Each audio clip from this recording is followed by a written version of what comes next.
Bonjour à tous, j'espère que vous allez bien. Bienvenue dans cette nouvelle vidéo qui est la suite de notre formation Vue.js. Aujourd'hui, nous allons entrer un peu plus en profondeur dans notre apprentissage de Vue.js. Je vais d'abord commencer par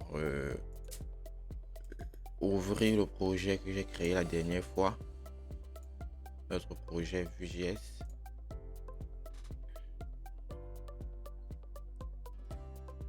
Ok, voici notre projet.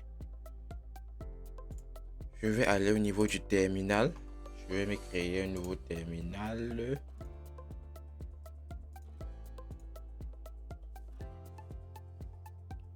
Ok, that's good. Ok,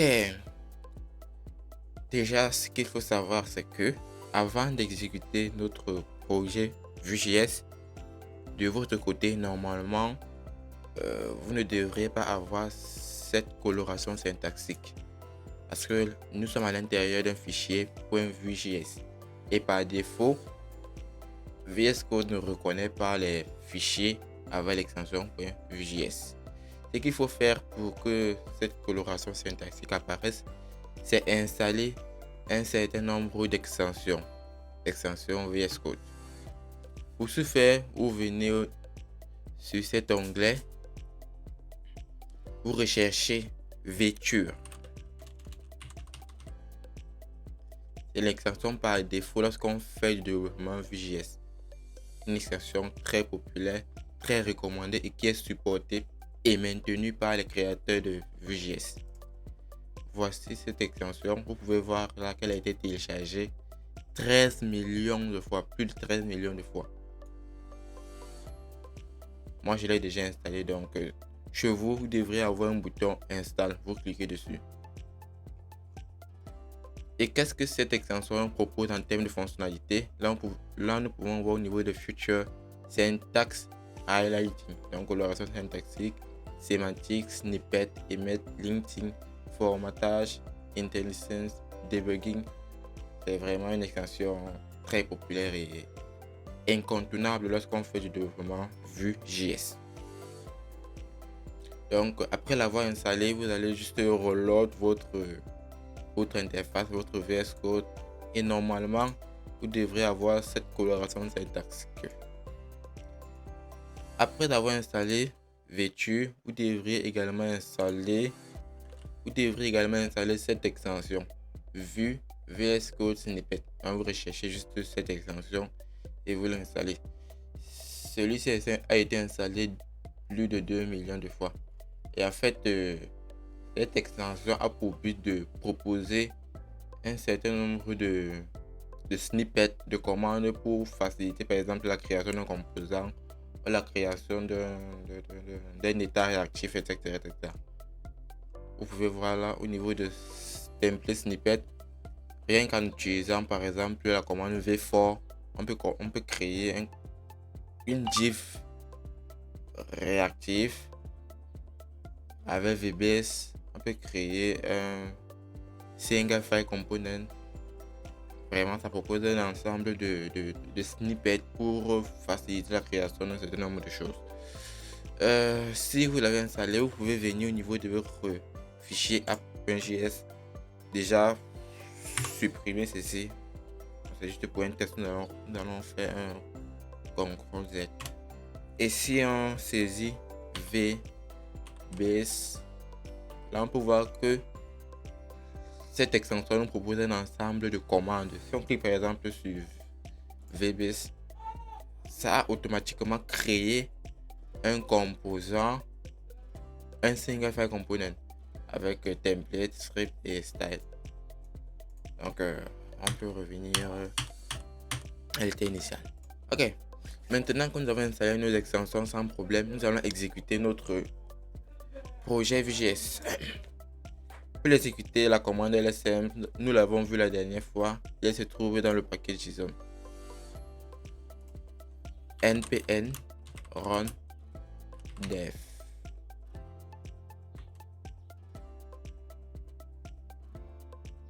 Ok, nous allons l'ouvrir d'un navigateur. Voilà. nous avons exécuté et voilà ce qui s'affiche dans notre navigateur. La question est de savoir d'où, comment, comment est-ce que notre application Vue.js fait pour afficher cette vue, cette interface sur notre navigateur. Eh bien, cette question est très simple à répondre. En fait, ce qu'il faut savoir, c'est que Vue.js nous propose un point d'entrée. Et le point d'entrée de toute application Vue.js, c'est le fichier main.js. Ouvrons ce fichier main.js. Dans ce fichier main.js, on y retrouve un ensemble de code, un ensemble de trucs. Nous avons tout d'abord import asset main.css. Le import asset lui permet juste d'importer un fichier de style, un fichier CSS quoi. Pour globalement la mise en page, la mise en forme de notre vue, de notre interface. Nous avons également import create app from vue, import app from app vue, create app.mount. Ok. Expliquons toutes ces trois lignes de code.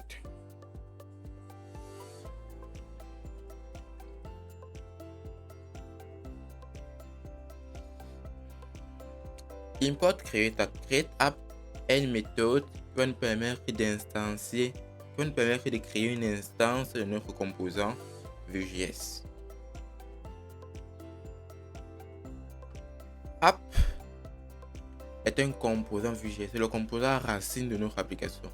Si l'on fait un contrôle-clic pour aller à la référence de ce composant, on peut voir là que voici notre app et voici notre composant. C'est un composant Vue.js et c'est le composant racine de notre application. À ce niveau, ce que l'on fait, c'est que on utilise la méthode create app et on passe en paramètre le composant app. Et en faisant cela, nous allons tout simplement créer une instance de notre composant Vue.js. Lorsqu'on a créé une instance, ce que l'on doit faire ensuite, c'est injecter cette instance de notre application quelque part pour qu'il soit rendu sur notre interface.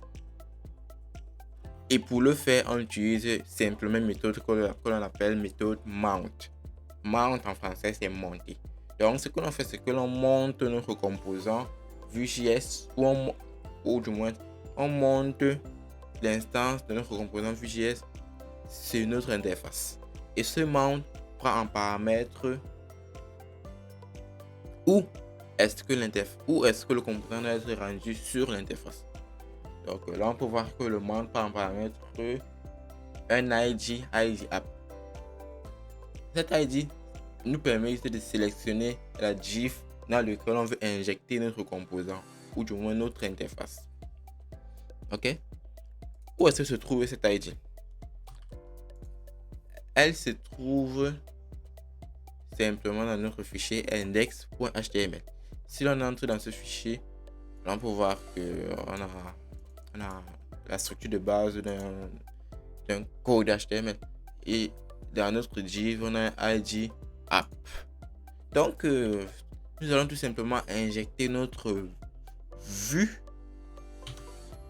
à l'intérieur de cette div et elle sera rendue finalement dans notre navigateur, vu qu'on a vu précédemment que Vue.js utilise le principe de Single Page Application. Donc on rend juste une page HTML et dans cette page HTML on va rendre dynamiquement des composants Vue.js. Ok. Et on a le script pour pouvoir cibler quel code on va exécuter. Ok. Maintenant rendons-nous dans notre fichier app.vue.js. Dans ce fichier, on y retrouve un ensemble de choses, un ensemble de scripts.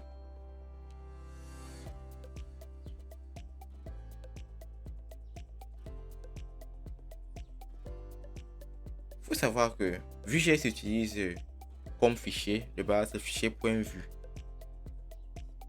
Un fichier .vue, c'est un single file component. C'est un composant d'interface utilisateur. Donc, c'est un ensemble de composants. C'est un composant d'interface utilisateur. Et ce composant d'interface utilisateur est composé de 3 rubriques ou du moins de 3 sections. Une section script pour tout ce qui est logique métier, interaction, etc. etc. Une section template qui représente la structure de notre composant, en quelque sorte la structure HTML qui sera rendue de notre composant. Et une section style qui est en quelque sorte le style qui sera associé à notre template. Ok. Au niveau de notre navigateur, on peut voir que l'on a ce rendu. Et si je modifie par exemple le template et j'écris div hello la team. Si je reviens au niveau du navigateur, je peux voir hello la team. Juste pour vous montrer que c'était le contenu qui était à l'intérieur de notre template qui a été rendu sur notre navigateur. Ok. J'espère que cette petite vidéo vous a plu. Dans une prochaine vidéo, nous allons apprendre un peu plus comment fonctionne cette vue, comment fonctionne le script, les imports, etc. etc. Donc, on se dit à bientôt pour un nouveau tuto. Ciao!